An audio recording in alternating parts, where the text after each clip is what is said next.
بسم الله الرحمن الرحيم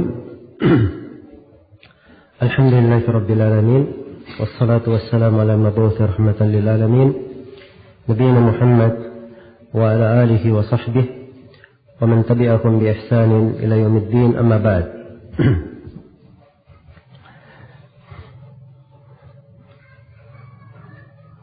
Ini sesi yang keempat dari kajian kita, kaidah-kaidah fikih bagi para pebisnis.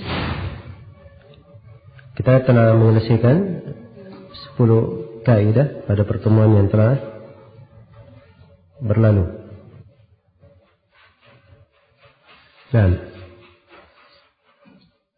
yang kaidah yang terakhir adalah berkaitan dengan uqud al-mu'awadat. Itu dibangun di atas apa? Dibangun di atas al-musyahah.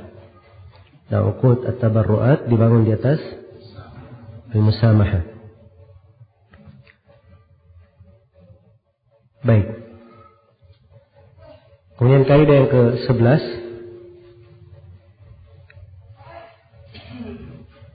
Ini berkaitan dengan masalah mewakilkan.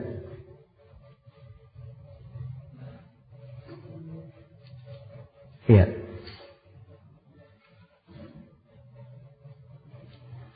Karena telah kita singgung pada kaidah yang ke-9 bahwa jual beli tidaklah syah kecuali dari pemilik atau siapa yang menduduki kedudukan pemilik. Dan di antara hal yang banyak terjadi adalah perkara yang berkaitan dengan masalah mewakilkan muamalah. Karena itu perlu kita berikan di sini kaidah yang mengukur tentang masalah mewakilkan ini. Nah, ini di kaidah yang ke-11. Kullu man jaza lahu fi'lu syai'in tadkhuluhu an-niyabah falahu at-tawkilu fihi. Kaidahnya berbunyi kullu man jaza lahu fi'lu syai'in tadkhuluhu an-niyabah. Setiap orang yang boleh atau layak melakukan suatu perkara yang bisa diwakilkan, maka dia boleh mewakilkannya. Dia boleh mewakilkan perkara tersebut. Iya.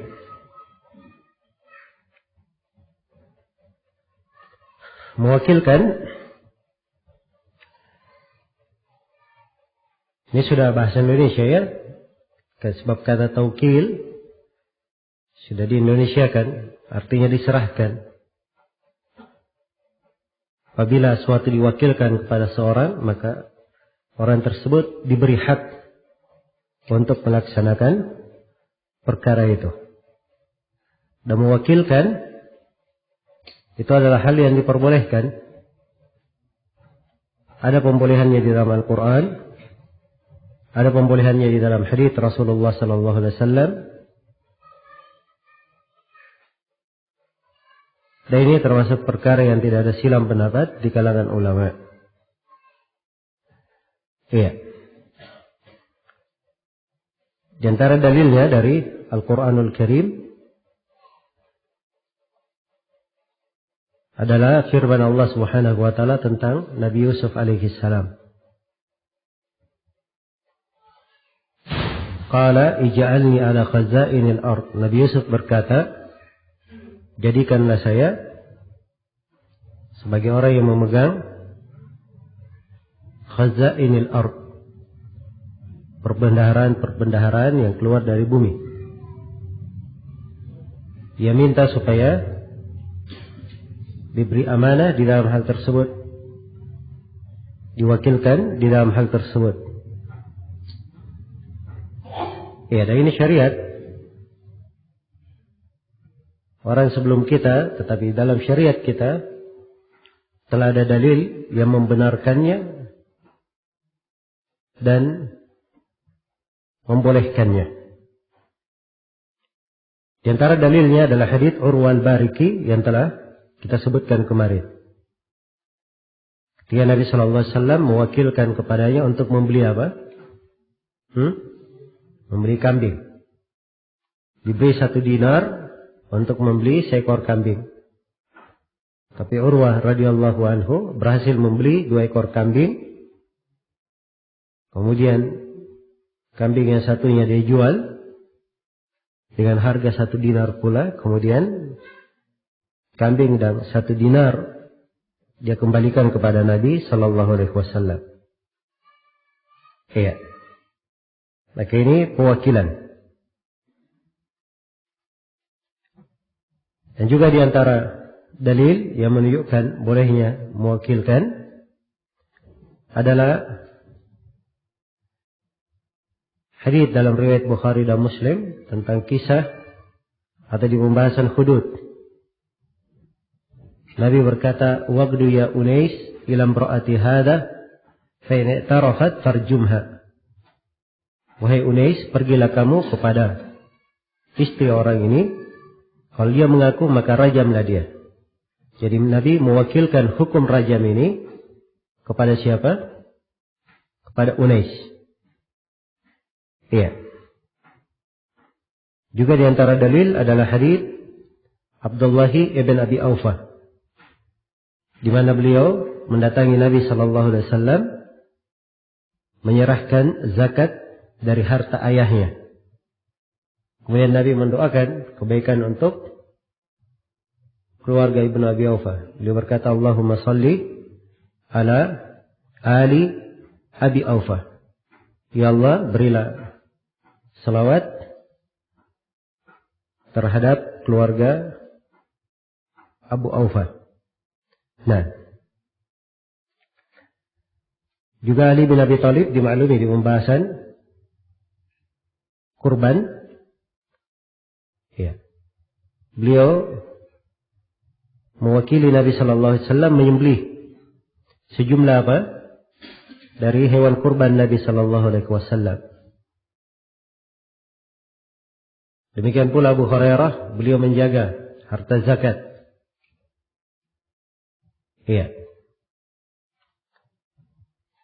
Dan banyak lagi ya hadits-hadits yang menunjukkan tentang bolehnya apa? Pewakilan ini. Tapi dari kaidah yang kita sebutkan tadi tampak bahwa mewakilkan itu dibolehkan dengan 2 syarat. Mewakilkan dibolehkan dengan apa? 2 syarat. Syarat yang pertama, si wakil dan yang mewakilkan dua-duanya tergolong sebagai jaiz at-tasarruf. Istilah ya, jaiz at-tasarruf, boleh berbuat, layak berbuat.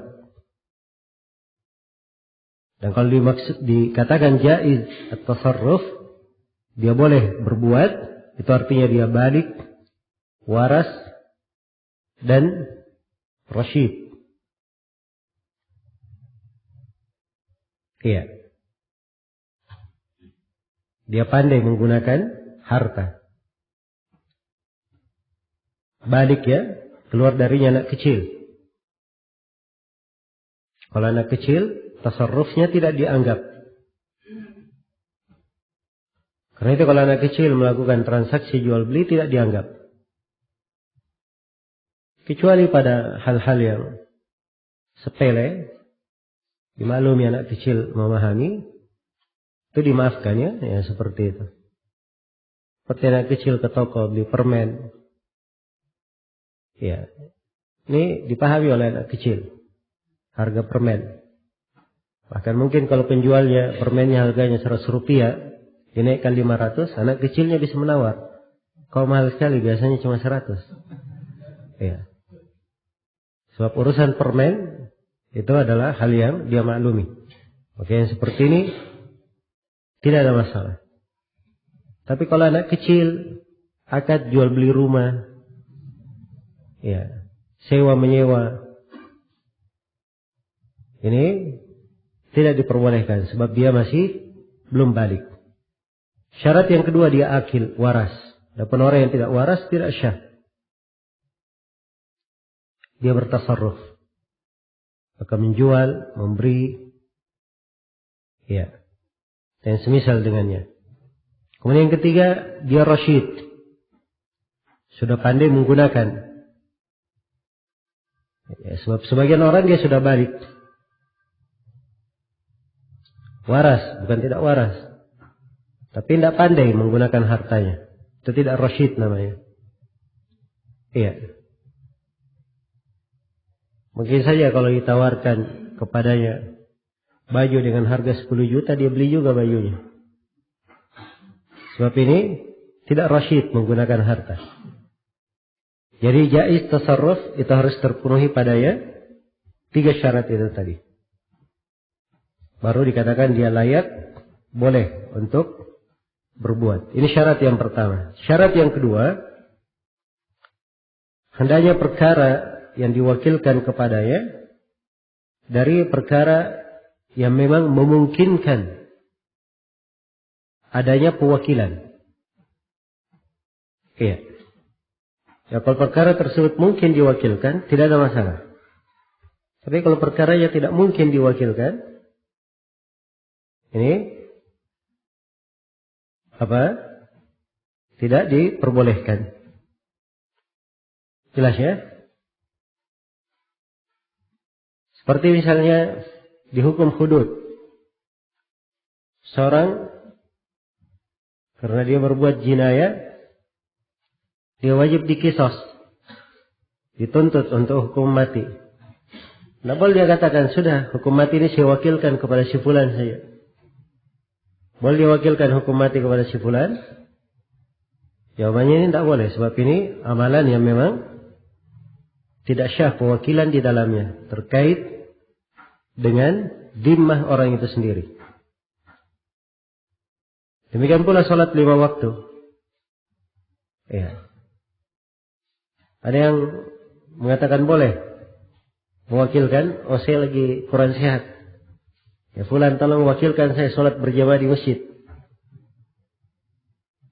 Ini tidak syah ya. Sebab ini berkaitan dengan tanggung jawab orang itu secara langsung. Iya. Jadi pewakilan itu hanya diperbolehkan pada perkara yang memang mungkin untuk diwakilkan. Pada perkara yang memang mungkin untuk diwakilkan. Iya. Adapun kalau tidak memungkinkan untuk diwakilkan, tidak boleh seorang itu mewakilkannya. Nah, di antara hal yang boleh untuk diwakilkan di dalam masalah mengambil zakat. Pemerintah punya wewenang untuk memungut zakat. Iya. Dan di dalam memungut zakat itu, dia boleh mewakilkan orang-orang di dalam mengambil dan memungut zakat tersebut. Dan ini berjalan di kalangan para sahabat yang diwakilkan oleh Nabi Sallallahu Alaihi Wasallam di dalam hal tersebut. Iya. Demikian pula di antara bentuk pewakilan yang diperbolehkan adalah mewakilkan untuk mengeluarkan kewajiban. Kalau dia punya kewajiban zakat, ingin dia keluarkan kewajibannya, maka boleh dia wakilkan. Boleh dia wakilkan. Iya. Demikian pula kalau dia punya hutang, ingin dia lunasi, diberi kepada seorang untuk melunasinya. Sebagai wakilnya untuk melunasi, ini juga diperbolehkan. Iya. Demikian pula di antara pewakilan yang diperbolehkan adalah mewakilkan di dalam nikah. Ya. Boleh nikah itu diwakilkan kepada orang lain. Iya. Jadi si wakil berkata bahwa saya sebagai wakil dari si fulan telah menerima nikahnya si fulana. Ini adalah hal yang diperbolehkan. Kalau dia sebut bahwa dirinya adalah apa? Adalah wakilnya. Tapi kalau dia tidak sebut dia nikah saya, tapi dia niatkan itu untuk orang lain, nikah atau tidak? Si A menikahi seorang perempuan. Tapi niatnya dia nikah bukan untuk dia, untuk si B. Hanya saja dia tidak bicara, dia cuma diam-diam saja. Iya. Tapi niatnya untuk apa? Si B. Nanti setelah menikah dia berkata bahwa saya meniatkan untuk siapa? Si B. Nah. Iya. Dan kalau ini yang dimaksud, ini sudah berlalu ya bersama kita. Kaidah apa? Yang ketujuh, al-qusud fil uqudi apa? Mu'tabarah. Maksud di dalam akad adalah hal yang diperhitungkan. Hanya saja ini ada khilaf di kalangan ulama. Iya. Kalau maksudnya seperti itu, dianggap pada maksud. Itu akan terhitung. Hanya saja berkaitan dengan masalah si perempuan ridha atau tidak ridha, ini pembahasan lain. Iya. Bukan artinya kalau kita katakan bahwa itu sesuai dengan maksudnya, bukan artinya nikahnya dianggap syah. Karena ada syarat-syarat nikah yang lain. Di antara syarat tersebut keridhaan dari apa? Kedua belah pihak. Tapi kalau ternyata si perempuan tidak ridha setelah dia tahu hal itu, maka nikahnya tidak syah. Tapi dari sisi maksud itu masuk kepada kaidah yang ketujuh yang telah kita sebutkan. Iya. Baik. Demikian pula di antara hal yang diperbolehkan dalam pewakilan adalah mewakilkan dalam mentalak. Iya. Sebab talak itu adalah hak seorang suami, boleh dia wakilkan pada orang lain untuk melakukan talak tersebut. Iya. Baik. Kemudian yang ke berapa? Ini dari penyebutan contoh ya. Iya, di antara bentuk pewakilan yang diperbolehkan adalah mewakilkan di dalam haji dan umrah.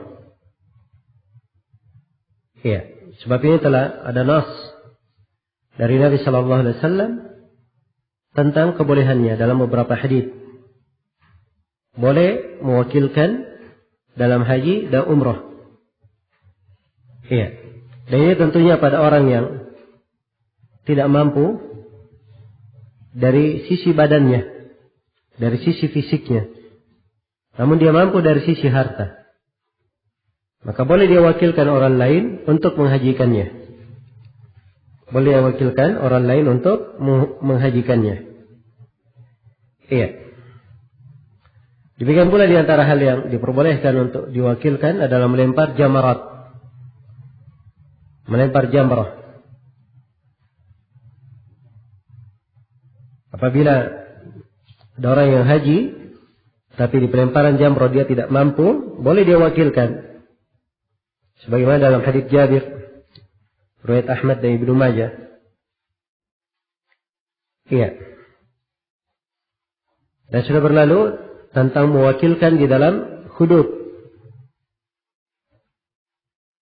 Iya. Demikian pula di dalam menuntut hukum qisas. Boleh diwakilkan.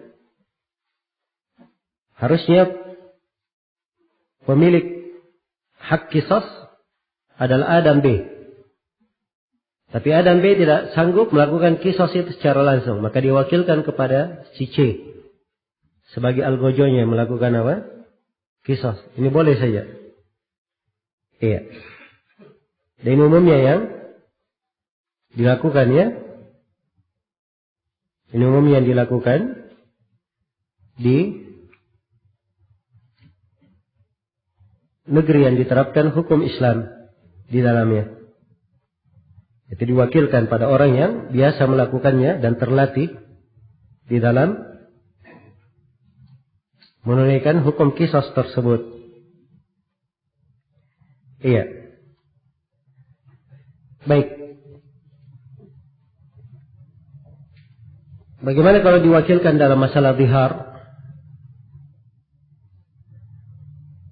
Jawabannya ini tidak boleh. Sebab zihar itu dari munkar. Minal qaul. Dari hal yang diharamkan. Maka pewakilan dalam hal ini adalah perkara yang tidak diperbolehkan. Kalau dia sendiri saja melakukan tidak boleh, apalagi kalau dia wakilkan. Iya.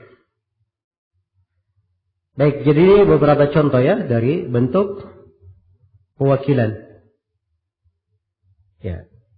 Dan seorang yang mengetahui dirinya sebagai wakil, dia kedudukannya sama dengan si pemilik. Iya. Dan kalau dia sebagai seorang wakil, dia memiliki amanah di dalam hal tersebut. Memiliki amanah. Dari kekeliruan di dalam bisnis, kadang sebagian orang dititipi barang. Dititipi uang untuk membeli barang. Iya. Si A misalnya mau ke pasar. Si B titip kepada si A. Duit 100.000. Tolong belikan saya barang merek A misalnya. Maka pergilah si A ini ke pasar. Begitu dia lihat barangnya harganya cuma 90.000. Iya. Jadi begitu sampai kepada si B, dia serahkan barang itu, dia katakan ini barangnya harganya berapa? 100.000. Ini boleh atau tidak? Jawabannya tidak boleh. Sebab si A di sini sebagai apa? Wakil. Dia harus terangkan bahwa barang harganya berapa? 90.000. Kalau dia ingin ambil keuntungan, dia bilang. Ya. Yang 10.000 lagi, lebihnya, ini saya anggap sebagai uang capek atau yang semisal dengan itu. Jelas ya? Tidak boleh dia sebagai wakil, kemudian dia menetapkan harga sendiri. Iya. Karena itu kemarin saya sebut ya, bahwa seorang yang menjadi dropship, kalau dia sebagai wakil untuk membeli barang, dilihat kedudukannya apa. Orang yang membelikan barang untuk orang lain, orang yang membeli barang untuk orang lain ini kedudukannya apa di situ? Harus diperhatikan. Apakah dia kedudukannya sebagai penjual, atau kedudukannya sebagai wakil, atau kedudukannya sebagai orang yang diberi amanah? Iya. Wakil dan diberi amanah itu sama ya. Kalau dia kedudukannya sebagai penjual, dia boleh menaikkan harga, boleh saja. Sebab dia penjual. Tapi kalau dia ingin naikkan harga, tidak boleh dia mengambil uang dari si pemesan sebelum dia apa? Dia membeli barang tersebut dengan uangnya sendiri. Dan setelah barang itu dia pegang, dia kirim kepada si pemesan, ya, barulah syah bayaran dari apa? Si pemesan untuk dirinya. Iya. Ini kalau dia sebagai penjual. Kalau dia sebagai orang yang diamanahi, maka boleh saja dia mengambil keuntungan, dia syaratkan di depan. Iya.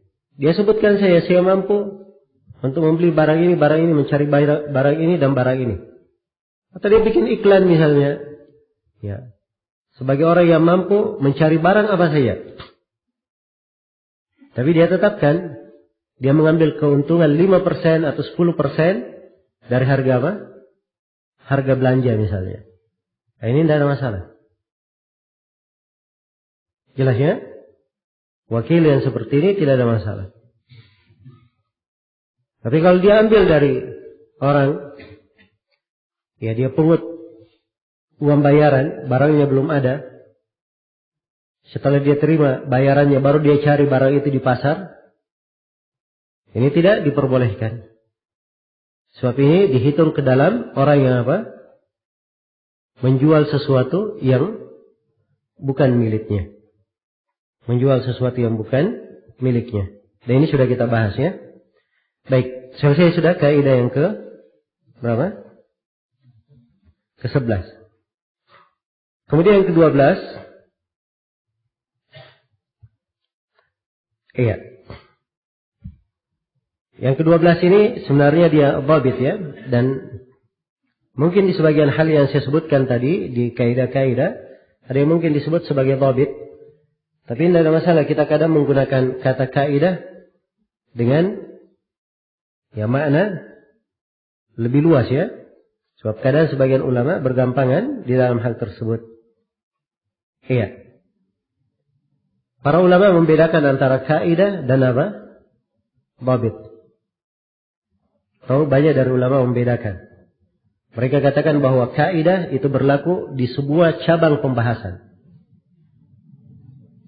Kalau dhabit itu adalah ketentuan yang berlaku di satu cabang pembahasan saja. Atau dua cabang pembahasan. Terbatas. Iya. Dan ini kaidah yang ke-12. Memang berkaitan dengan masalah menjual hasil panen. Iya. Tapi insya Allah dia bisa menjadi kaidah umum dalam masalah menjual hasil panen. Kaidahnya berbunyi, la yajuzu bi'u thimar hatta yabdua salahuha. Tidak boleh menjual buah-buahan sampai tampak jelas keberhasilannya. Iya.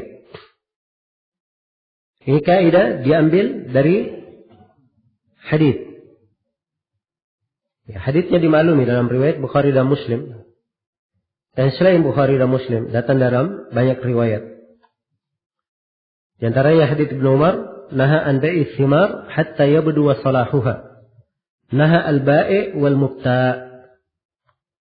Nabi sallallahu alaihi wasallam melarang dari menjual buah-buahan sampai tampak jelas keberhasilannya. Nabi melarang si penjual dan Nabi melarang si pembeli, dua-duanya dilarang. Iya.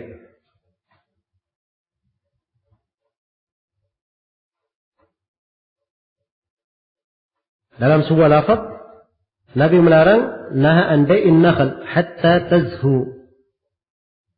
Melarang dari menjual pohon kurma sampai kelihatan az-zahu. Kelihatan keberhasilan dari buahnya. Nah. Iya. Dan ada beberapa riwayat ya dalam ukurannya. Ada dengan lafaz hatta tatib, sampai enak sudah untuk dimakan. Ada juga dengan lafaz hatta ihmarra atau isfarra, sampai dia menguning atau memerah. Dan ini bahasa-bahasa untuk keberhasilan. Ya. Karena hasil panen itu beraneka ragam sifatnya. Dari buah-buahan ada yang keberhasilannya kalau sudah enak dimakan. Bukan dari warna yang dilihat. Dari buah-buahan ada yang keberhasilannya kalau sudah menguning. Iya. Dari buah-buahan ada yang sudah enak kalau dia sudah memerah. Sudah berhasil kalau dia sudah apa? Memerah. Dari biji-bijian biasanya dia kalau sudah berhasil kalau sudah mengeras. Ya, seperti padi kalau sudah mengeras, ini sudah apa? sudah berhasil. Iya. Jadi tidak boleh menjual thimar, menjual buah-buahan hingga tampak jelas keberhasilannya. Hingga tampak jelas keberhasilannya. Iya. Ini perkara hendaknya diperhatikan. Karena itu yang merupakan ukuran di dalam masalah ini. Adapun kalau belum tampak keberhasilannya, itu artinya dia masuk ke dalam bai'ul gharar. Jual beli secara al-gharar. Tidak jelas. Iya. Belum jelas hasilnya, belum jelas panennya. Ini tidak diperbolehkan. Tidak diperbolehkan. Baik. Yang kemarin saya sudah isyaratkan ya, bahwa kalau di pohon itu dijual walaupun belum matang, tapi dengan syarat langsung dipotong, ini dibolehkan ya oleh para ulama. Karena tidak ada gharar lagi di belakangnya. Iya, kalau langsung dipotong. Baik. Demikian pula kalau yang dibeli adalah pokoknya, buah hanya ikut saja, maka yang ikut tidak ada masalah. Yang ikut tidak ada masalah walaupun belum matang. Kalau memang yang dibeli adalah apa? Pokoknya. Ya, sudah berlalu bersama kita hadits man ba'a nakhlan qad ubbirat fa thamratuha lil ba'i'. Siapa yang menjual pohon korma yang sudah ditakbir, sudah dikawinkan. Takbir itu sebuah proses ya, di mana ujung-ujung dari pohon korma itu diketemukan dengan ujung lainnya. Yaitu proses agar supaya pohon korma ini bisa berbuah, matang nanti. Kalau sudah ditakbir, pohon kormanya dijual dan sudah ditakbir, maka buahnya nanti milik si penjual. Kecuali kalau si pembeli mensyaratkan. Ya, maka di sini buah dikembalikan kepada pemilik dan boleh disyaratkan oleh si pembeli. Ya, dan ini tidak ada masalah ya, karena yang dijual, yang dibeli itu bukan buahnya, tapi yang dibeli adalah pokoknya. Adapun buah dia ikut di dalamnya. Dan sudah berlalu saya ingatkan kaidah yajuzu taba'an ma la yajuzu istiqlalan. Ya, boleh sesuatu itu secara pengikut, hal yang kalau dilakukan secara tersendiri tidak boleh.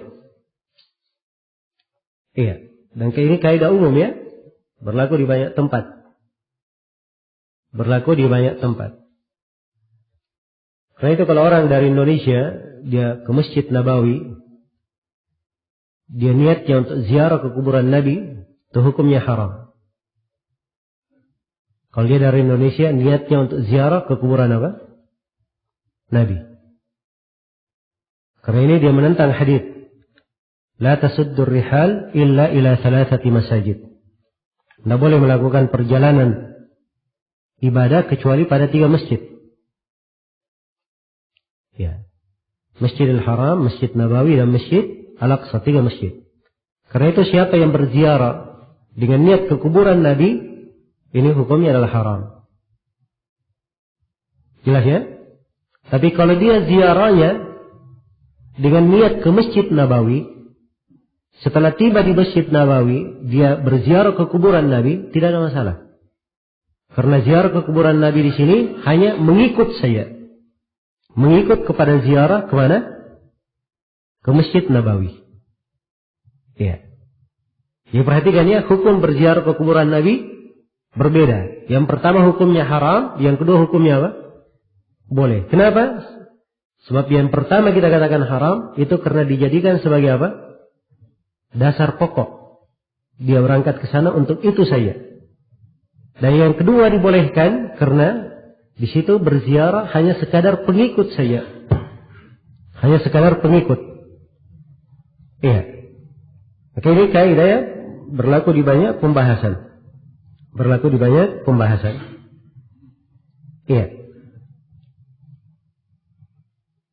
Jadi ini beberapa ketentuannya berkaitan dengan masalah menjual buah-buahan. Jadi kaidahnya la yajuzu bi'u thimar hatta yabdua salahuha. Tidak boleh menjual buah-buahan hingga tampak jelas keberhasilannya. Baik. Selesai kaidah yang keberapa? 12.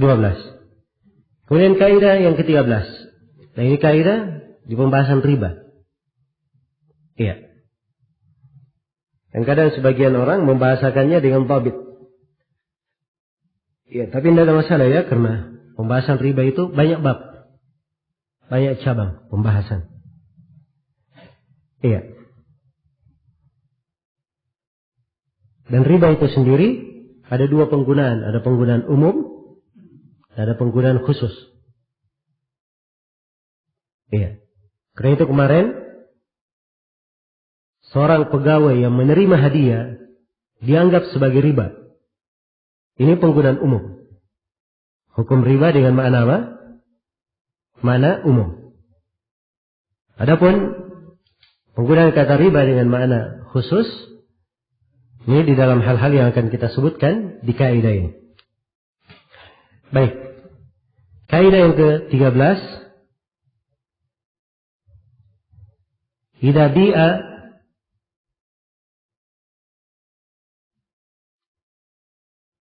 ribawiyun bijinsihi wajib at-tamathul wa at-taqabud. Wa bighairi jinsihi wajib at-taqabud. Wa idza ikhtalafat al-'ilal lam yajib syai'un.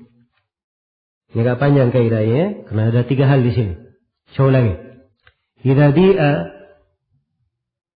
ribawiyun bijinsihi wajib at-tamathul wa at-taqabud.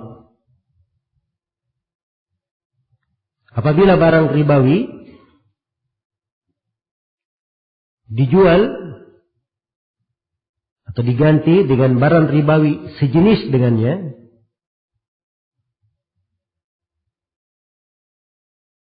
maka wajib untuk sama di dalam nilainya dan wajib untuk saling pegang. Iya. Kemudian kelanjutan kaidah, wa bi ghairi jinsihi wajib at-taqabud. Apabila barang ribawi ditukar dengan selain jenisnya, wajib untuk saling pegang.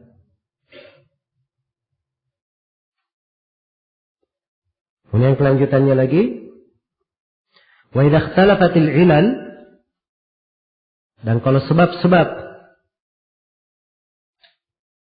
illah ribawinya berbeda, tidak ada kewajiban apapun.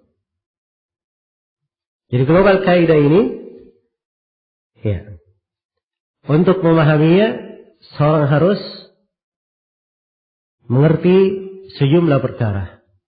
Yang pertama, dia harus tahu bahwa barang itu 2 macam. Ada barang ribawi dan ada barang apa? Bukan ribawi. Iya. Apa itu barang ribawi? Barang ribawi adalah barang yang berlaku padanya hukum-hukum seputar penukaran di bab riba. Ini barang apa? Ribawi namanya. Iya. Jadi kalau sudah tahu barang ribawi itu apa, selain barang ribawi namanya bukan barang apa? Barang ribawi. Hanya ada 2. Barang ribawi dan bukan ribawi. Jelas ya? Baik, barang ribawi itu apa? Nah, para ulama sepakat barang ribawi ada pada 6 perkara. Disebutkan dalam hadits riwayat Bukhari dan Muslim. Ad-dhahabu bid-dhahab, wal-fiddatu bil-fiddah, wal-burru bil-burri, wasyairu bisyair, wattamru bittamri, wal milhu bil milhi. Mitlan bimitlin, yadan biyadin. Iya. Di riwayat Muslim, faman zada aw istazada faqad arba. Emas dengan emas. Satu ya emas. Perak dengan perak. Yang kedua perak. Yang ketiga albur bil bur. Gandum dengan gandum. Yang ketiga asyair bisyair. Jelai dengan jelai. Ya. Kemudian yang keempat, yang kelima at-tamru bit-tamri. Korma dengan korma. Dan yang keenam al-milhu bil milhi. Garam dengan garam. Jadi 6 barang ribawi disebut di dalam hadis. Kata Nabi, mitlan bimitlin, harus ditukar semisal dengan semisal. Yadan biyadin, harus ditukar tangan ke tangan, sehingga saling kontak. Faman zada aw istazada, siapa yang menambah atau minta tambahan, faqad arba, dia telah berbuat riba. Dia telah berbuat apa? Dia telah berbuat riba. Iya. Baik. Jadi ini 6 barang ribawi. Apakah barang ribawi terbatas pada 6 ini saja? Atau masuk juga di dalamnya barang-barang yang semisal dengan barang ribawi ini? Iya. Jumhurul ulama berpendapat bahwa barang ribawi tidak terbatas pada 6 barang ini. Tapi masuk juga di dalamnya yang semisal dengan itu. Ini pendapat yang lebih kuat ya. Karena itu datang dalam sebagian riwayat at-ta'amu bit-ta'am, makanan dengan makanan.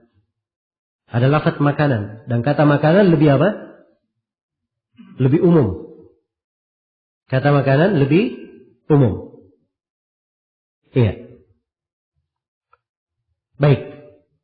Dan bagi para ulama yang mengatakan bahwa ada barang ribawi selain daripada 6 jenis,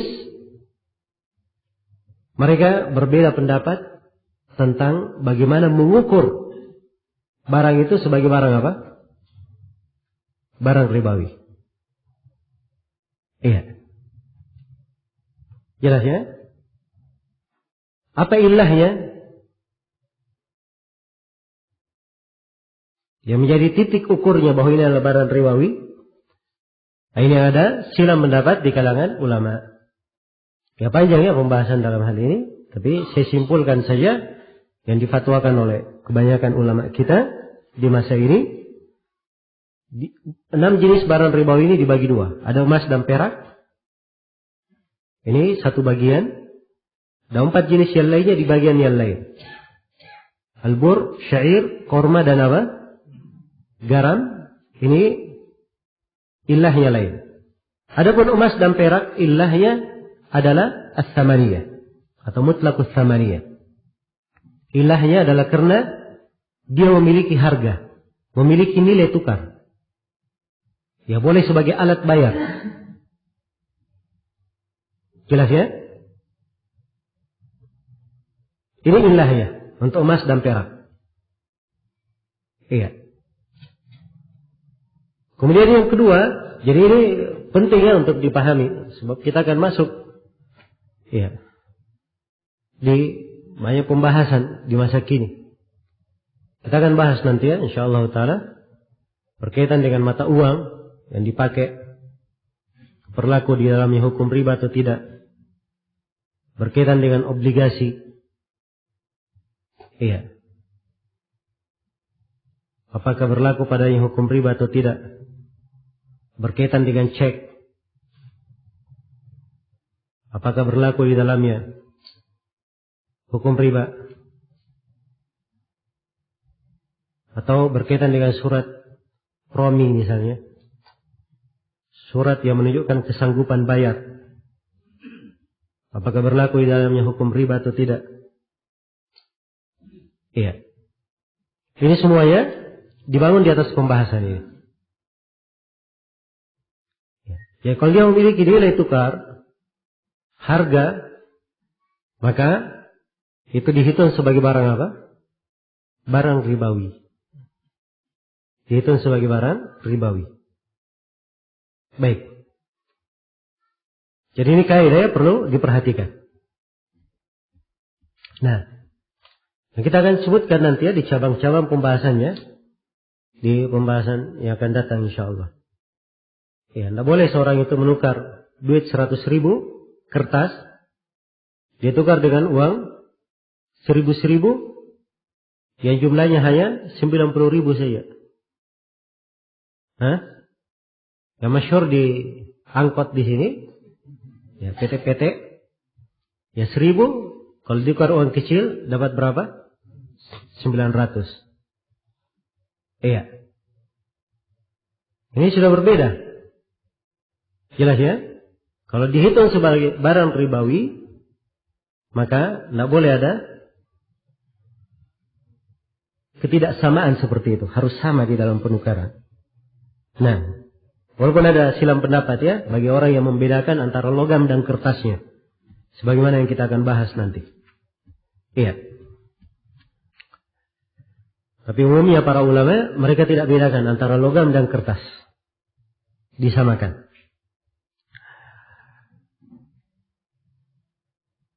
Baik. Ini berkaitan dengan emas dan perak. Ya. Jadi kalau emas dan perak ini yang dihitung barang ribawi, uang barang ribawi, obligasi barang ribawi. Ya. Kalau seng bagaimana? Barang ribawi atau bukan seng? Ya bukan ya, barang ribawi. Ya, orang belanja boleh dia bayar pakai seng? Enggak ada ya belanja bayar pakai seng. Ya. Demikian pula tembaga, nikel, itu bukan barang ribawi. Iya. Kalau terjadi penukaran tidak ada masalah. Ya, tidak kontan, saling dilebihkan itu tidak ada masalah. Tapi kalau barang ribawi, kapan dia sama jenisnya, ketika ditukar, yang sama jenisnya harus apa? Disyaratkan 2 syarat. Harus semisal dan harus apa? Kontan. Saling pegang. Emas ditukar dengan emas. Disyaratkan harus semisal. Iya. Dan harus apa? Kontan. Jadi kalau dia beli emas 2 gram. Dia tukar dengan emas 2 gram juga. Ini tidak ada masalah. 2 gram, tapi disyaratkan harus saling pegang. Ditukar di majelis itu. Keduanya berpisah dalam keadaan setiap orang sudah memegang emasnya masing-masing. Itu maksudnya saling apa? Saling kontan. Iya. Baik. Karena itu tidak boleh ya seorang datang ke penjual emas. Dia mau ganti emasnya dengan emas lain. Iya. Dia ganti emasnya dengan apa? Emas lain. Oh ini emas saya sudah lama. Modelnya sudah model apa? Sudah model lama. Ya. Ini dia ganti dengan emas yang model baru. Sama gramnya. Tapi karena ini model baru, maka dia tambah. Tambahan di sini dihitung apa? Dihitung riba. Ya, sebab dia jual 2 jenis emas, sama jenis. Ketika terjadi penukaran, tidak boleh ada pelebihan. Tidak boleh ada pelebihan. Iya. Jelas ya? Demikian pula kalau misalnya dia punya emas, misalnya 24 karat. Ingin dia tukar dengan emas 18 karat. Maka ini juga harus sama. Masalah karatnya itu tidak ada perbedaan. Ketika dia tukar harus sama. 2 gram, ini juga harus 2 gram. Jelas ya? Ini dalam penukaran. Harus dipahami. Ya. Mungkin akan banyak yang bertanya, loh, kan emas yang lebih mahal yang mana? 18 karat atau 24 karat yang lebih mahal? 18? 24 yang lebih mahal? Iya. Kan 24 lebih mahal dari 18. Misalnya ada yang berkata seperti itu. Ya jawabannya kalau dia lebih mahal, solusinya kalau dia ingin beli emas 24 karat ini dia tukar dengan 18 karat, solusinya dia jual dulu emas 24 karatnya. Dia jual dulu pakai uang, dia terima uangnya, setelah itu baru dia beli lagi apa? Emas 18 karat. Adapun kalau langsung menukar, ini hukum ribawi ya, berlaku. Di hukum penukaran. Iya. Nah itu hati-hati di dalam penukaran. Jelas ya? Ini berlaku nanti di dalam masalah transfer mata uang. Iya. Sekarang seorang mentransfer dari luar negeri misalnya. Anggaplah misalnya dia dari Malaysia, dia transfer ringgit. Tiba di Indonesia, dia terima rupiah. Berubah. Ya, dia beri satu jenis, dia terima jenis lain. Iya. Ini juga berlaku pada hukum riba. Dan ini dari masalah kekinian ya. InsyaAllah nanti kita bahas. Kita akan sebutkan pembahasan tentang ini nanti pada tempatnya. Baik. Iya, dan ini masuk di dalam banyak pembahasan. Karena itu sekali lagi diperhatikan kaidahnya. Kalau barang ribawi ditukar sejenis dengannya, sama illah dan jenisnya, maka ada dua kewajiban. Kewajiban yang pertama harus sama nilainya. Dan kewajiban yang kedua harus apa? Harus kontan. Ini dua kewajibannya. Ingat, kalau dia sejenis. Kalau berbeda jenis, iya, kewajibannya cuma satu. Kewajibannya harus apa? Kontan saja, saling kontan saja. Sama tidak mesti sama. Jelas ya? Emas 1 gram ditukar dengan perak 10 gram, boleh atau tidak? Jawabannya boleh. Ya. Tidak sama nilainya nggak ada masalah. Tapi ketika ditukar harus saling kontan. Si pemilik emas ketika dia tukar dengan perak, dia pegang peraknya dulu. Ya. Kemudian diserahkan emasnya. Demikian pula sebaliknya. Si pemilik perak dia pegang emasnya, kemudian dia serahkan apa? Peraknya. Di mana kedua dari orang yang bertransaksi, pemilik emas dan pemilik perak, mereka keluar dari majelis dalam keadaan kedua orang ini sudah memegang miliknya masing-masing. Jelas ya? Jadi syaratkan harus saling kontan. Demikian pula orang yang membeli emas dengan rupiah. Iya. Boleh atau tidak? 1 gram harganya 500.000 misalnya. Boleh atau tidak? Boleh.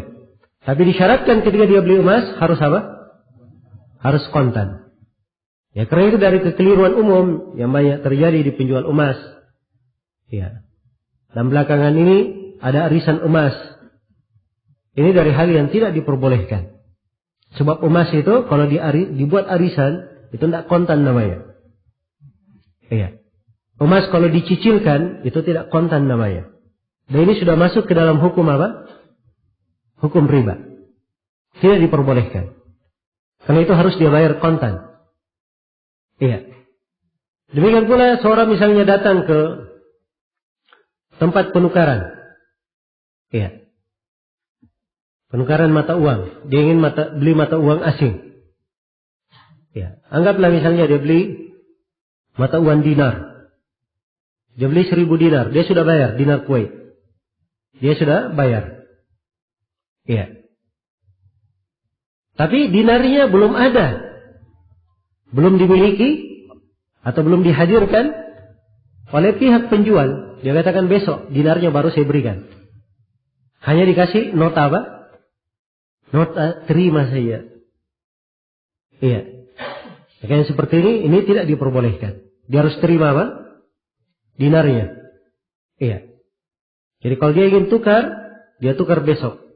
Dia katakan kepada penjual, ya besok kalau kamu sudah punya dinar, saya datang lagi. Membeli apa? Dinarnya dan menyerahkan rupiah bayarannya. Iya. Jelas ya? Ya. Berkaitan dengan masalah nota, apakah dia syah sebagai bentuk penerimaan atau tidak, ini ada pembahasannya. Kita akan bahas nanti pada tempatnya. Iya.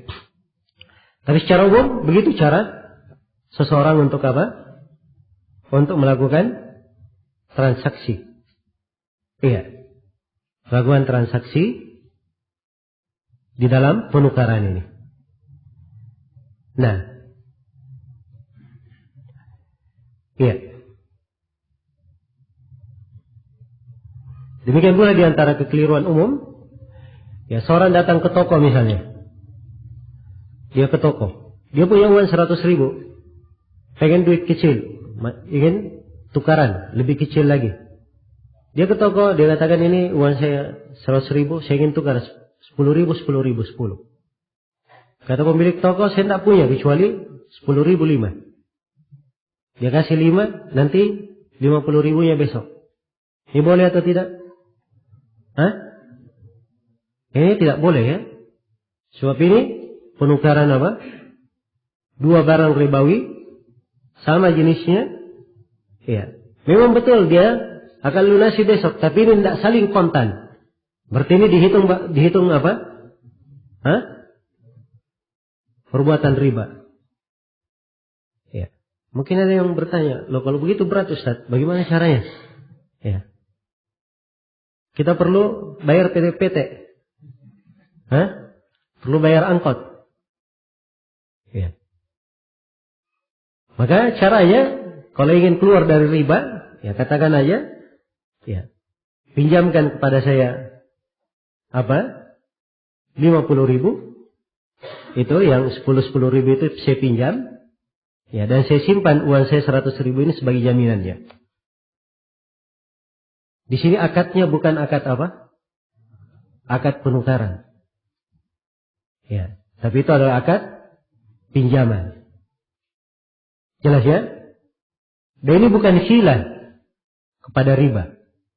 Sebab maksudnya adalah untuk memudahkan. Iya. Baik. Ya sebenarnya banyak hal ya. Di hilah masalah riba ini juga sebenarnya perkara penting ya. Sebab banyak orang keliru memahami. Iya. Tentang masalah hilah itu apa. Iya. Baik, jadi di contoh kasus yang saya sebutkan tadi, kalau dia beri solusi seperti itu, sudah saya ambil 50.000 itu, saya pinjam 100.000, duit saya ini saya simpan. Sebagai apa? Sebagai jaminan. Dia simpan sebagai jaminan. Besoknya baru mereka transaksi. Iya. Baru transaksi. Nah, ini tidak ada masalah ya. Baik. Jadi perlu diperhatikan. Seorang yang memahami hukum-hukum, itu akan jeli melihat apa yang dia lakukan. Apa yang dia kerjakan. Baik, selesai sudah kita bahas barang ribawi pada apa? Emas dan perak. Iya, pada emas dan perak. Sekarang bagaimana dengan 4 barang ribawi yang lainnya? Iya. Masih ada 4 lagi barang. Apa tadi 4 itu? Bur, gandum, terus jelai, syair, kurma, dan garam. 4. Iya.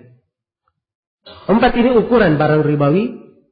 Hanya saja para ulama berbeda pendapat. Apa yang menjadi standar dia dikatakan sebagai apa? Sebagai riba. Iya. Ada beberapa pendapat dalam hal ini. Dan benarnya bahwa 4 barang ini dikatakan riba. Standarnya adalah 2 hal. Yang pertama, dia adalah makanan yang bisa disimpan. Ingat ya, makanan yang bisa apa? Disimpan. Ya, yang menjadi makanan pokok bisa disimpan. Kemudian yang kedua, bisa ditimbang atau bisa ditakar. Jadi 2 ukurannya, bisa ditimbang dan bisa apa? Ditakar. Iya. Sebab Nabi SAW ketika menyebut ukuran yang seperti ini, beliau sebutkan 2 ukuran. Kail dan wazn. Kail itu takaran, seperti di liter. Ya. Demikian pula di bungkus atau di karung, itu takarannya namanya. Atau di wazn, ditimbang. seperti di kilo. Iya. Ini timbangan namanya. Jadi itu dua ukurannya. Dia menjadi makanan yang bisa disimpan dan bisa ditimbang atau ditakar. Bisa ditimbang atau ditakar. Baik. Iya. Ya kalau ini menjadi ukuran, maka mudah kita mengukurnya. Sekarang beras, barang ribawi atau bukan beras? Barang ribawi. Sebab ini makanan, termasuk makanan pokok, bisa disimpan. Dan beras ini tidak ada masalah. Mau dikatakan di liter, di kilo, tidak ada masalah. Ya, dua-duanya boleh. Jelas ya? Baik. Ya. Kalau telur bagaimana? Barang ribawi itu bukan telur? Ya. Bukan barang ribawi. Sebab telur ini, dia walaupun bisa dimakan, tetapi dia tidak di liter, tidak di kilo. Telur itu dihitung. Per biji, per butir, per rat. Jelas ya? Ya, mungkin ada yang berkata, loh kan kita kalau ke pasar beli 1 kilo. Ya. Jawabannya itu ukurannya orang pasar. Ya. Kalau ukuran asalnya, telur itu dihitung. Dia masuk ke dalam makdud. Ya, sekarang kain, ya, bukan lagi di meter sekarang. Ya, sudah di kilo juga kain itu. Padahal asalnya kain adalah apa? Dihitung pakai meter. Jadi yang dihitung sebagai ukuran bukan yang berjalan di tengah manusia, tapi ya urf khusus yang dimaklumi pada barang tersebut adalah apa? Diukur dengan apa? Itu menjadi ukurannya. Baik. Jadi ini yang dihitung sebagai barang ribawi. Ya, dia bisa dimakan dan ditimbang atau di liter. Iya. Ditimbang atau ditakar. Nah, dengan ini kita mampu sudah untuk mengukur barang-barang ribawi itu apa. Jelas ya? Baik. Jadi selesai sudah. Ya. Kalau kita sudah mengetahui ini, maka kaidahnya mudah. Kalau dia barang ribawi satu jenis, kewajibannya ada berapa? Ada 2. Iya. Satu jenis sama ilahnya, kewajibannya ada 2. Yang pertama harus apa? Harus saling pegang. Harus semisal. Kemudian yang kedua harus saling pegang, saling kontan. Baik. Kalau barang ribawinya satu illah, tapi beda jenis, kewajibannya ada berapa? 1 saja. Harus apa? Saling kontan. Kalau barang ribawinya berbeda ilahnya, berbeda jenisnya, kewajibannya ada berapa? Tidak ada kewajiban apapun. Bebas di dalam penukarannya. Jelas sampai sini? Ini kaidahnya di dalam pembahasan riba. Ya, dan ini perlu dicermati ya, perlu diperhatikan. Iya. Karena itu banyak orang yang masuk di dalam hal ini, dia tidak memahami dengan baik, akhirnya jatuh di dalam pembahasan apa? Jatuh di dalam pembahasan riba. Iya. Baik. Kalau misalnya ada yang membeli korma. Iya. Korma ajwa 10 kilo. Ditukar dengan korma sukari 20 kilo. Boleh atau tidak? Tidak boleh. Karena apa? Ada ketidaksamaan dalam nilainya. Baik. Kalau misalnya ada yang membeli korma 10 kilo, dibayar dengan gula 20 kilo, tapi diserahkan gulanya 2 hari lagi, boleh atau tidak? Nggak jelas ini jawaban antum. Boleh atau tidak?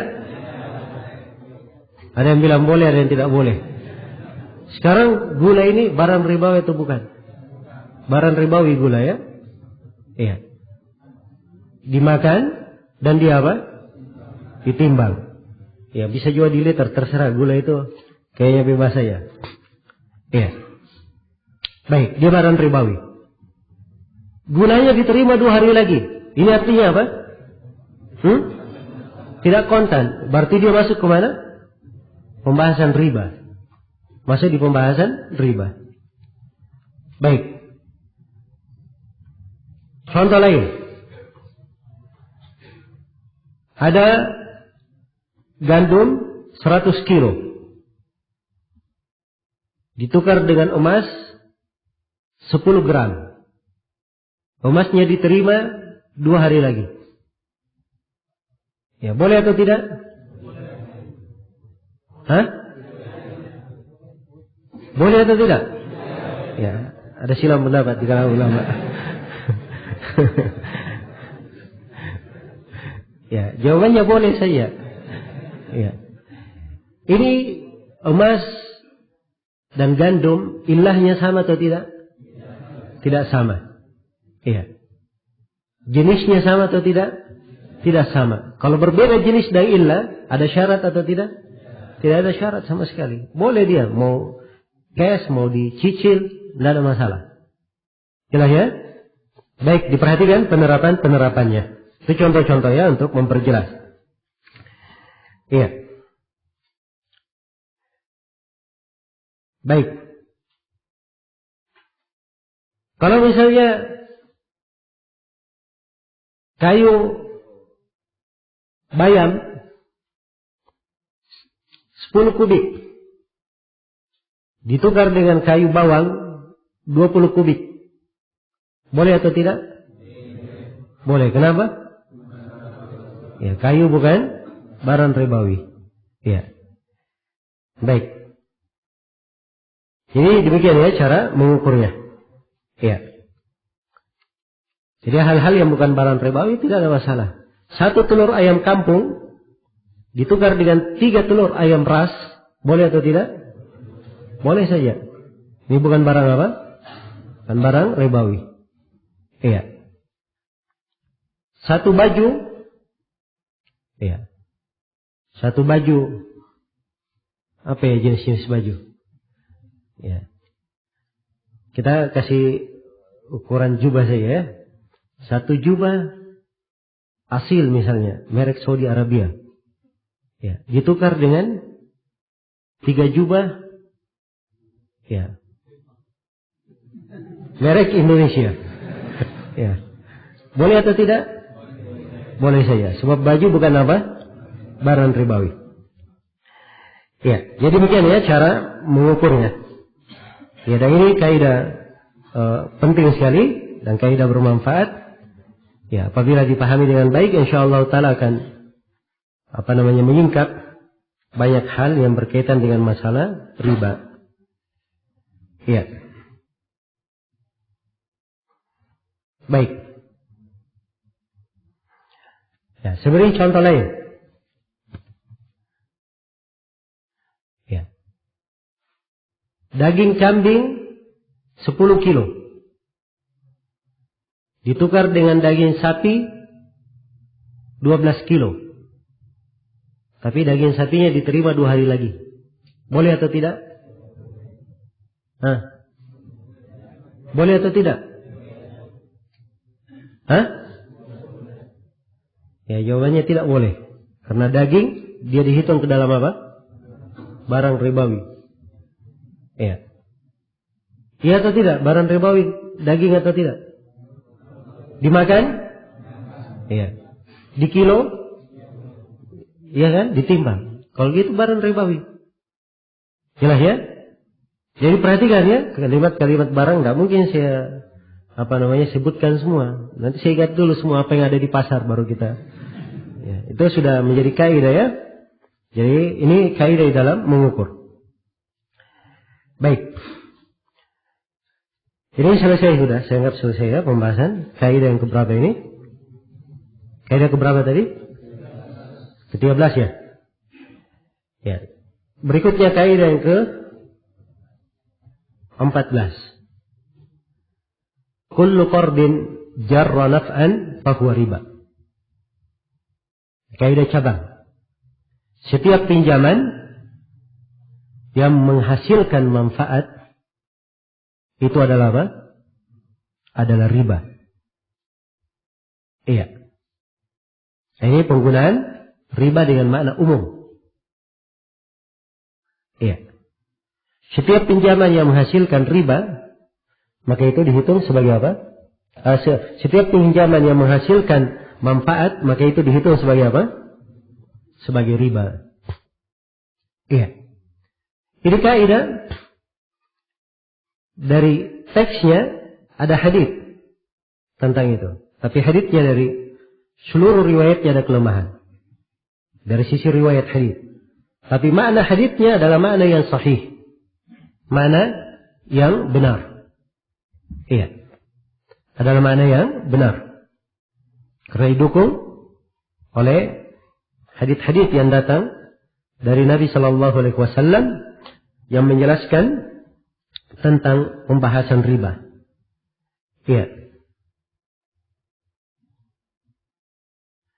Baik. Di antara hadits yang mendukungnya adalah sabda Nabi Sallallahu Alaihi Wasallam kepada sahabat Abdullah bin Salam radhiyallahu anhu, innaka bi ardin ar-riba fiha fashin. Sungguhnya engkau berada di sebuah tempat yang mana riba tersebar di tempat itu. Fa idza kana laka ala rajulin haqqun fa ahda ilaika hamlu tibnin aw hamlu sya'irin aw hamlu qattin fala ta'khudhu fa innahu riba. Dan Nabi sallallahu alaihi wasallam, apabila kamu memiliki hak terhadap orang lain, lalu orang itu memberi hadiah kepadamu, ya, dengan seikat tiben, ya, jeramnya tiben, atau seikat syair, ya, diberi hadiah, ya, seikat tiben atau seikat syair, ya, atau seikat qat. Maka kata Nabi sallallahu alaihi wasallam, "Fala ta'khudhu, jangan kamu ambil hadiah itu. Fa innahu riba, sungguhnya itu adalah apa? Adalah riba." Iya. Sungguhnya itu adalah riba. Jadi dalam hadis ini terang sekali bagaimana Rasulullah sallallahu alaihi wasallam melarang mengambil hadiah di belakang pinjaman. Di belakang pinjaman. Karena apa yang diambil manfaat di belakang pinjaman itu, maka itu dihitung sebagai apa? Dihitung sebagai riba yang diharamkan. Iya. Baik. Dan ini kaidah yang penting dan harus dipahami. Kullu qardin yajurru naf'an fahuwa riba. Ya. Ya, juga diambil dari ayat Al-Quran. Kalau kita ambil ayatnya, bisa dipahami dari firman Allah Subhanahu wa taala di ayat di surah Al-Baqarah, ya. Ya ayyuhalladzina amanu taqullaha wa daru ma baqiya minar riba in kuntum mu'minin. Wahai orang-orang yang beriman, ya, bertakwalah kepada Allah dan tinggalkan apa yang tersisa dari riba kalau memang kalian beriman. Nah, ini riba jahiliyah, ya, yang disinggung di dalam ayat. Di mana kaum jahiliyah kalau mereka punya hutang, kalau sudah sampai temponya, dia katakan kamu bayar atau saya tambah lagi hutangmu. Nah, ini riba jahiliyah. Maka ditegur di dalam ayat, orang yang beriman bertakwa kepada Allah, dia hindari seluruh bentuk tambahan apapun, manfaat apapun diambil di belakang hutang itu. Ya. Kemudian pada ayat setelahnya dikatakan, wa in tubtum falakum ru'usu amwalikum la tadlimuna wa la tudlamun. Kalau kalian telah bertobat dari pengambilan riba, maka untuk kalian pokok harta kalian saja, pokoknya saja, tidak boleh ambil lebih. Kalian tidak menzalimi, tidak pula dizalimi. Tidak pula apa? Dizalimi. Iya. Baik. Jadi perhatikan. Ini ayat dan hadis saya bacakan tadi dari hadis Abdullah bin Salam. Ya, jelas menunjukkan kaidah ini. Karena itu kata Al-Imam Ibn al-Mundhir rahimahullahu ta'ala, ya, ajma'u ala anna al-muslim idza syarata 'ala al-mustaslifi ziyadatan aw hadiyatan fa aslafa 'ala dhalika anna akhdha az-ziyada 'ala dhalika riba. Kata beliau, para ulama sepakat bahwa pemberi pinjaman apabila mempersyaratkan suatu hadiah atau tambahan pada pinjaman, kemudian dia memberikan pinjaman itu, maka pengambilan tambahan itu adalah riba. Sepakat para ulama. Tidak ada silang pendapat di dalam hal ini. Iya. Karena itu, ini kaidah penting ya. Harus dipahami. Iya. Nah ini banyak sekali cabang-cabang pembahasan dihitung sebagai riba, dibangun di atas kaidah ini. Si A meminjam uang kepada si B. Iya, 10 juta. Kata si B, tidak ada masalah. Saya beri pinjaman 10 juta. Tapi sebenarnya 10 juta ini saya mau belikan motor. Iya. Kalau kamu pinjamkan motormu kepada saya, tidak apa-apa. Ambil 10 juta pinjam, tapi saya pinjam apa? Motormu. Ini boleh atau tidak? Ini tidak boleh. Sebab dia mengambil manfaat dengan meminjam apa? Motor orang. Dan ini hukumnya adalah apa? Hukumnya adalah riba. Iya. Nah, penjual ikan datang kepada seorang. Ya tolong saya diberi modal untuk usaha ikan. Sudah berapa modal yang kamu inginkan? Oh cukup 2 juta. Dikasih 2 juta. Ya, penjual ikannya tiap hari ketika lewat ke rumah orang yang memberi pinjaman, dia kasih apa? 1 plastik ikan. Ya, 1 plastik ini apa? Oh itu cuma hadiah saja. Boleh atau tidak mengambilnya? Ya, tidak boleh. Kalau dia katakan saya rela, boleh atau tidak? Ya, tidak boleh. Sebab itu hukumnya apa? Hukumnya riba. Jelas ya? Baik. Contoh lain. Ya. Seorang datang kepada kawannya. Si Ahmad datang kepada si Muhammad. Si Ahmad berkata, pinjamkan uang untuk saya 100 juta. Ya. Dan sawahku ini boleh kamu pegang. Silahkan kamu garap. Silahkan kamu tanami. Sampai saya mampu mengembalikan apa? 100 juta. Ini boleh atau tidak? Ini jawabannya tidak boleh. Ya, sebab ini terhitung apa? Terhitung riba. Nah, itu manfaat semuanya di belakang pinjaman. Hanya saja kaidah ini diperkecualikan dari kaidah 2 perkara. Ada 2 perkara diperkecualikan. Diperbolehkan. Yang pertama adalah tambahan ketika melunasi hutang. Tambahan ketika apa? Melunasi hutang. Ya. Ini ketika melunasi. Dia memberi tambahan. Nah, ini tidak ada masalah. Saya pinjam misalnya uang kepada si A. 1 juta. Begitu saya kembalikan uangnya 1 juta. Saya tambah 100 ribu. Jadi saya serahkan 1 juta berapa? 1 juta 100. Ini tidak ada masalah. Sebab ini pelebihan ketika mengembalikan. Dan yang seperti ini adalah hal yang terpuji. Adalah hal yang terpuji. Karena Nabi SAW bersabda, Inna khiyarakum ahsanukum qada'an. Sesungguhnya yang paling baik di antara kalian adalah yang paling baiknya ketika dia menyelesaikan hutangnya. Yang paling baiknya ketika dia menyelesaikan apa? Hutangnya. Jadi kalau dia menyelesaikan hutang tidak ada masalah, dia lebihkan. Tapi kalau di dalam masih di masa dia berhutang, ada pemberian hadiah, ada tambahan, ini dihitung apa? Dihitung riba. Ingat ya, kita hanya menyebutkan perkecualian di mana? Di akhir saja ketika melunasi. Ya, adapun kalau di masa dia masih berhutang, masih ada pinjaman, masih terikat pinjaman, dia beri hadiah, pemberian apapun, itu dihitung riba. Dihitung apa? Dihitung riba. Baik. Nah ini banyak ya berjalan di tengah manusia. Ya, dan pintu yang seperti ini harus ditutup. Pintu yang seperti ini harus ditutup. Iya. Si A misalnya buka toko, dimodali oleh si B. Iya. Dimodali oleh si B.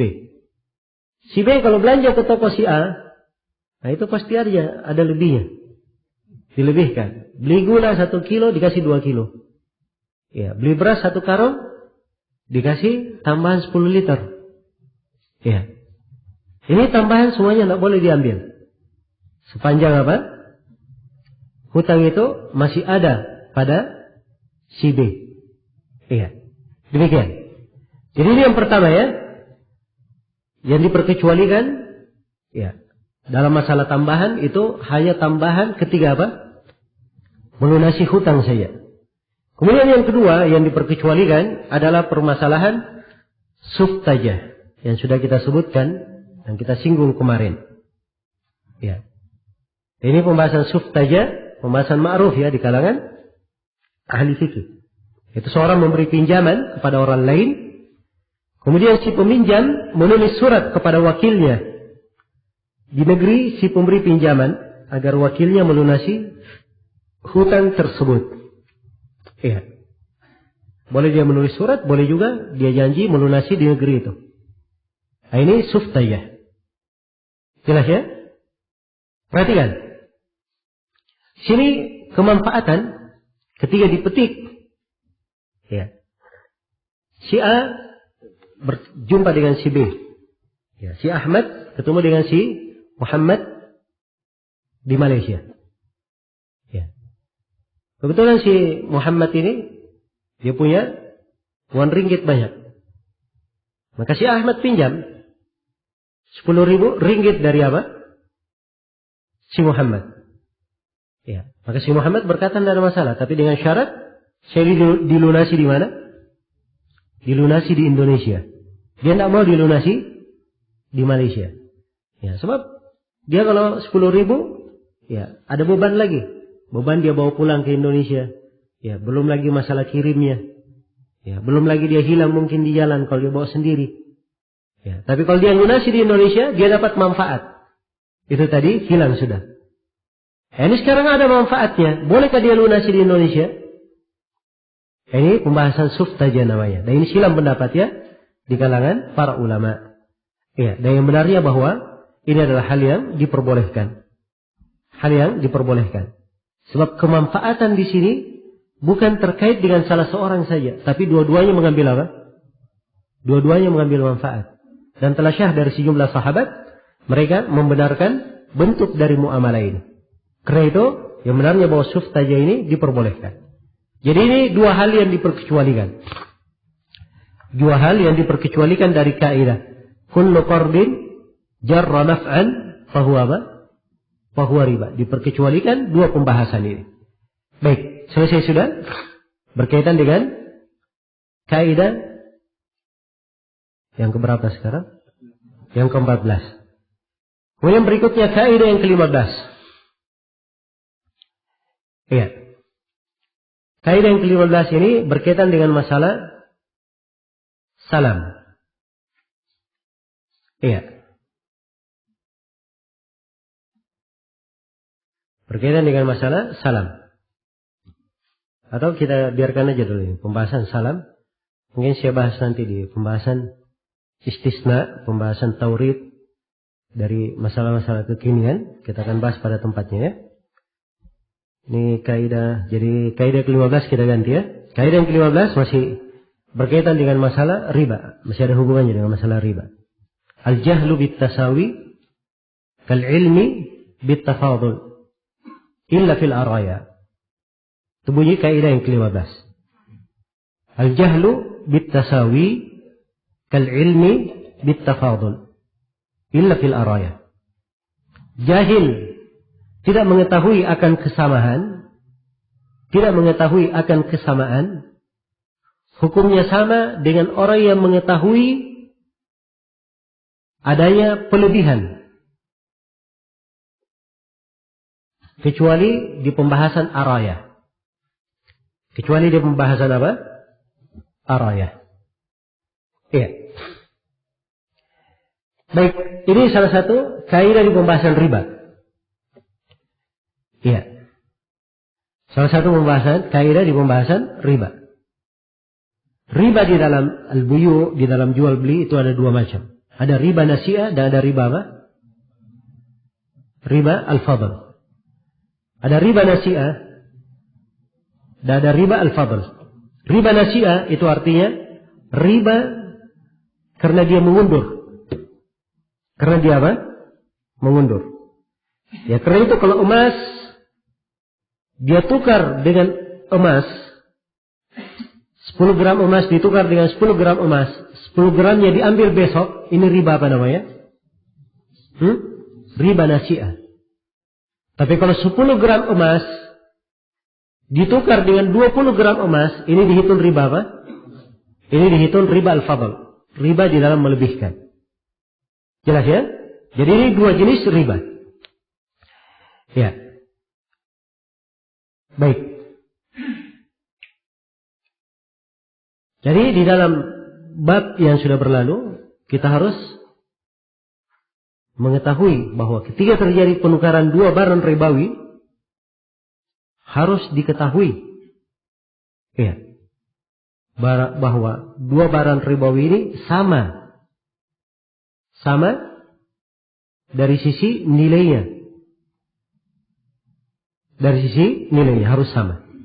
Harus kelihatan tamathul. Jahil akan ketidaksamaan itu sama saja artinya dia mengetahui ada pelebihan. Kalau mengetahui ada pelebihan hukumnya apa? Hukumnya sama. Sama kalau dia menukar, dia tidak tahu ini sama atau tidak. Diambil beras 1 karung. Iya.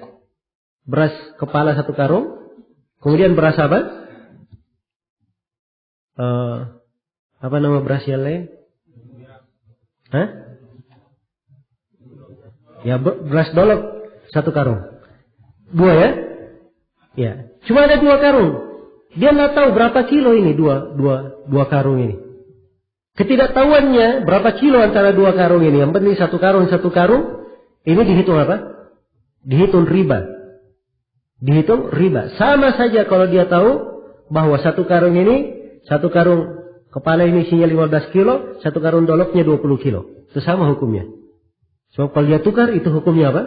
Riba. Jadi dia tahu ada kesamaan, dia tahu ada kelebihan, itu dihitung riba. Sama hukumnya kalau dia tidak tahu, ini sama atau tidak, dia tidak tahu, itu juga hukumnya apa? Hukumnya riba. Iya. Jadi harus dipastikan bahwa itu adalah sama. Karena Nabi SAW bersabda, mitlan bimitlin, yadan biyadin, semisal dengan semisal. Iya. Harus ada semisal dengan semisal. Dan di riwayat yang lain, wala tushiffu ba'daha ala ba'd. Dan jangan kalian melebihkan sebagiannya di atas sebagian yang lainnya. Iya, di atas sebagian yang lainnya. Dan juga di antara hadis yang sangat kuat menunjukkan tentang hal ini adalah hadis Fadhalah ibn Ubaid. Iya, radhiyallahu anhu. Nah, beliau berkata, ishtaraitu kiladatan yawma Khaybar bi-12 dinaran fiha dhahabun wa hirzun fafassaltuha fawajadtu fiha akthar min 12 dinaran. Ya, fadzakartu dzalika lin-nabi sallallahu alaihi wasallam faqala la tuba hatta tufassal. Kata beliau, saya membeli sebuah kalung. di perang Khaybar, Fudalah bin Ubaid membeli apa? Sebuah kalung. Harganya 12 dinar. 12 dinar, dinar mata uang apa? Hah? Mata uang emas. Ingat ya, disebut dengan dinar. Berarti dinar ini barang ribawi atau bukan? Barang ribawi. Baik, pada kalung itu ada emasnya dan ada hirzunnya. Ya, ada perhiasannya. Jelas ya? Ternyata setelah ditimbang kalungnya itu, diketemukan jumlahnya malah lebih dari 12 dinar. Jumlahnya lebih daripada apa? 12 dinar. Maka ketika disampaikan hal itu kepada Nabi, Nabi berkata, tidak boleh dijual. Sampai ditafsil, dipisahkan. Dikeluarkan dulu apa yang bukan emas, kemudian emasnya dihitung, berapa emasnya, ya barulah ditukar. Ya kalung ini ternyata dia lebih apa? Lebih 12 dinar. Karena itu Nabi SAW melarang hal ini. Karena itu para ulama memetik kaidah itu tadi. Al-jahlu bit-tasawi kal-ilmi bit-tafadul. Ya. Tidak mengetahui kesamaan sama saja artinya dia mengetahui adanya pelebihan. Semuanya dihitung riba. Semuanya dihitung apa? Dihitung riba. Baik. Di antara dalil juga Nabi sallallahu alaihi wasallam melarang dari al-muzabanah. Dalam hadits riwayat Bukhari dan Muslim. Dan muzabanah itu adalah seorang menjual ya, kebunnya. Seorang menjual kebunnya. Kalau misalnya kebunnya kebun korma, maka kormanya yang masih di pohon dia jual dengan korma di darat. Ini dilarang. Demikian pula kalau kebunnya kebun anggur, masih bentuk anggur, anggurnya dia jual dengan kismis yang sudah apa? Anggur yang sudah dikeringkan. Iya. Maka ini muzabanah. Dilarang oleh Nabi sallallahu alaihi wasallam karena tidak diketahui kesamaannya. Kalau tidak diketahui kesamaannya itu riba namanya. Itu riba. Jelas ya? Tapi ini hukum diperkecualikan di satu masalah. Itulah tadi kita sebutkan illa apa? Fil araya, kecuali di pembahasan ariyah. Ya, ini satu saja di pembahasan araya. Araya itu apa? Menjual korma basah yang masih di pohon, masih di pokoknya, dijual dengan korma kering yang ada di daratan. Ini satu saja yang diperbolehkan. Iya. Di pembahasan apa? Araya ini. Nah, para ulama memperbolehkan araya ini dengan beberapa syarat. Syarat yang pertama, ada keperluan. Ada hajat. Ada hajat di dalam penukarannya. Musim panas misalnya, seorang punya harta, dia punya korma. Korma keringnya banyak di rumahnya.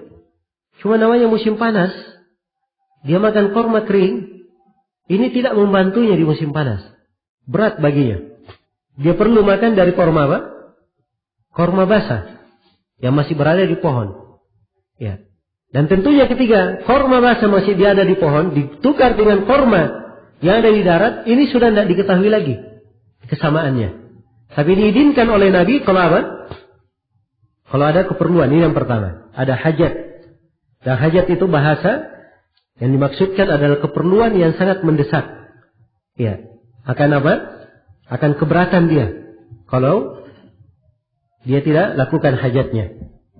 Jelas ya? Jadi ini syarat yang pertama. Kemudian syarat yang kedua, si pemilik korma kering ini dia tidak punya uang untuk membeli korma basah. Dia tidak punya uang. Adapun kalau dia punya uang untuk beli korma basah, tidak boleh dia menukar. Sebab dia masih memiliki apa? Memiliki uang.